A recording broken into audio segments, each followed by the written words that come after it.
Coffee lovers around the world, who reach for their favorite morning brew, probably aren't thinking about its health benefits or risks.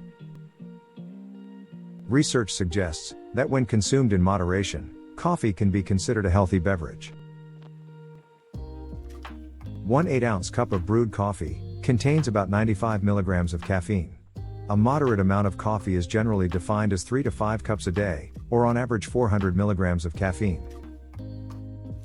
Coffee is an intricate mixture of more than 1,000 chemicals. Low to moderate doses of caffeine, 50 to 300 milligrams, may cause increased alertness, energy, and ability to concentrate. Higher doses may have negative effects, such as anxiety, restlessness, insomnia, and increased heart rate. But, what about longer-term effects? Regular coffee consumption may be linked to a lower risk of developing type 2 diabetes over the long run. In fact, one review of 30 studies found that each cup of coffee people consumed per day was linked to a 6% lower risk of developing this disease.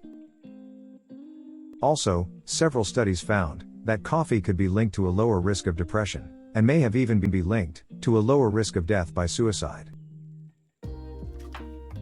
And now listen to this. Each cup of coffee consumed per day is considered responsible for an 8% lower risk of depression. After all, this is the main reason you should drink it. Right?